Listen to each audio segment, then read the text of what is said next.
What's good, y'all? Y'all know who it is, man. Your favorite trucker. I'm back, man, reporting live from the gridiron on this Wildin' Out Wednesday, man.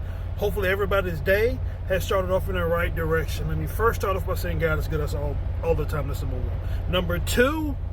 Number two, this video right here, bro. This video right here, man, is to show my appreciation to all the service individuals out in the service industry. You know what I'm saying? They say this time of the year is magical. It makes you reminisce. It makes you appreciate. It makes you just rekindle some things. And I just want to show some appreciation to the service industry, man. The reason why I say that is, man, because last night I dropped my truck off to one of the warmer OCs, man. One of the Schneider OCs, man. And I needed to get my HVAC, which is, you know, anything to do with your AC or your heater, filters changed. You know, after so many miles, you need to get them things changed because you start inhaling whatever it is that you've been driving through. You know what I'm saying?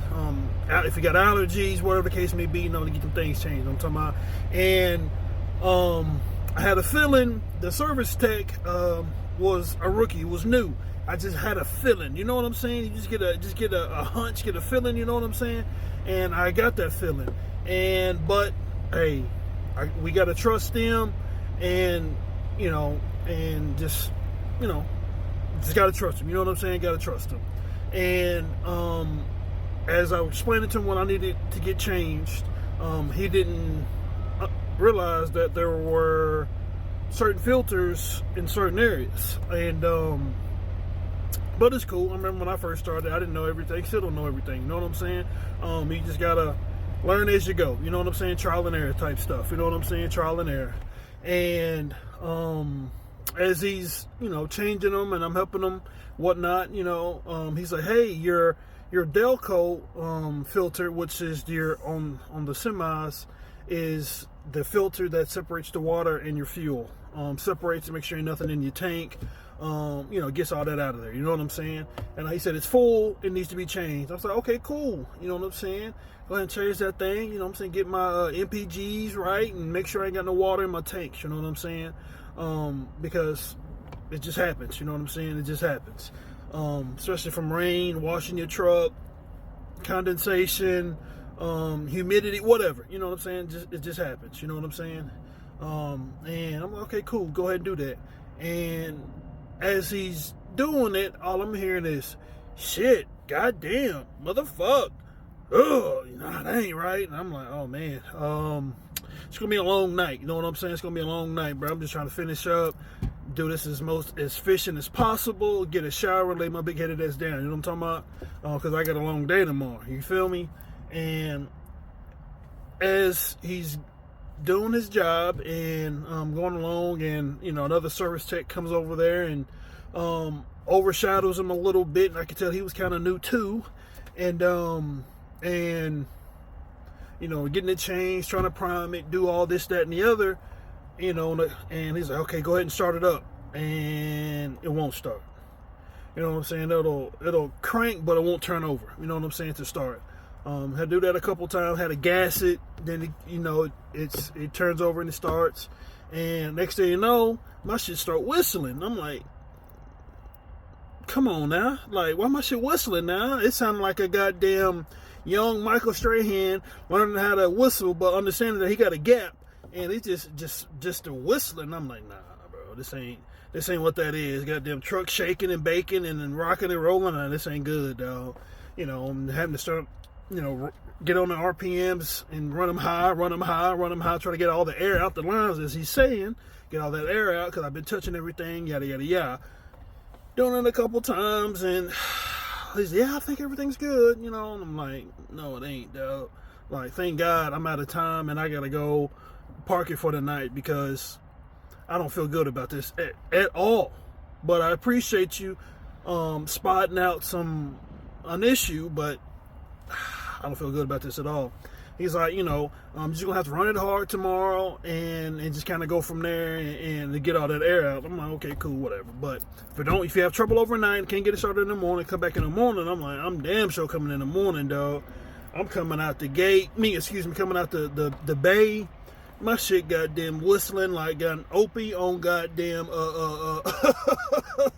goddamn Opie now. I said, yeah, I can't even think of the show right now, but y'all know what I'm saying though. It sound like goddamn Opie whistling. I'm like, oh man, this ain't what that is, man. I'm gonna have to get this thing checked out in the morning. And then then my truck dies overnight because I was on the optimized idle, then it died. It couldn't crank when I was on my optimized idle. I was like, oh shit, yeah, okay, I'm gonna get it checked in the morning. I was gonna do that anyway, but just went ahead and died anyway overnight when I woke up in the morning. Got up in the morning, walked over to the service advisor, talked to them, explained to them the situation. He kind of smiled and was like, hey man, me personally, I'm not trying to throw nobody under the bus. And he was just like, you sound like a rookie mistake. You know what I'm saying? It's an easy fix. We'll get somebody over there to your truck, get it going, and this, that, and the other. He said, it's an easy fix. I'm like, okay, cool. Make me feel a little bit better about it. And then the service tech came over to my truck, walked out to my truck. It was one of the guys I know. His name Desmond. Good dude, man. Desmond, man, I appreciate you, dog. I appreciate you, my boy. You know what I'm saying? It looks out for you, boy, man. And it's at the Warm World Sea, man. My boy Desmond, man. I shot him out one time, man. Come over, we chit-chatting it up. He figures out what the problem is. Like I said, the guy made a rookie mistake. He had 2 rubber seals, which only should have been 1, which stopped it from securing to the bottom of to connect so it could be primed and everything. And then 2, the seal around that secures it was also off. The rubber seal that was off of it as well. So double entendre. I had to tinker with it, put some fuel in there, prime it real good, run my RPMs up high. And then as he's doing it, we're chatting it up. He was like, your steer tire is you need to get the steer tire too. He said, the guy didn't check it last night. I said, nah, he didn't check it last night either. He asked who the guy was. I told him. He said, yeah, whatever. Hey man, we all need, a little trial and error and still need to learn. You know what I'm saying? Everybody don't know everything. Just be willing to be in a position to ask and learn. You know what I'm saying? Be in a position to ask and learn. You know what I'm saying? To be overshadowed. You know what I'm saying? And got in there, got me a new steer tire. And you know how it is when you, as a company driver, especially for a mega carrier, them steer tires, they come back looking dull, just dingy, beat up, whatever the case may be.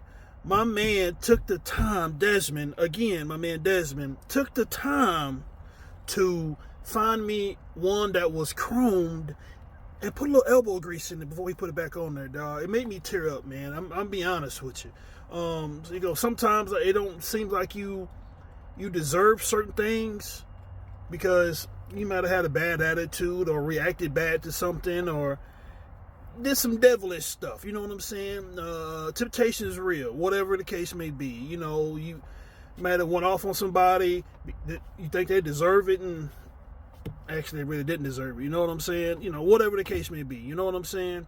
And he put a little elbow grease in it, dog, and then I was just like, man, I'm truly blessed, man. You know what I'm saying?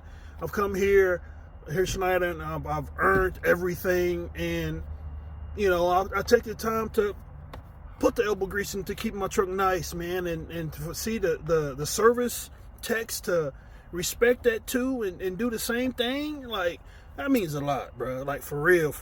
Then I'm talking to another guy, came over and hollered at me. We chatting it up. We on the same wavelength on the mentality, this, that, and the other. We've always, had a moment to chat, but today we had a little bit longer to chat, and it just made me have a newfound appreciation again for the service industry, dog, because we need each other. And I know you guys and women deal with a lot, but we appreciate y'all, man. I appreciate y'all. You know what I'm saying? This is to anybody that's in the service industry, dog. They say the customer's always right. Depending on what the customer's right about. You know what I'm saying? Depending on what the customer's right about. Because we got to trust the individuals on the other side that's in the industry to be knowledgeable. You know what I'm saying? It's a two-way street. And I'm doing my part. And definitely my man Desmond, my man Martin over at the Warm World Sea, man. They definitely take care of me. They definitely went above and beyond. And it shows because it shows, man.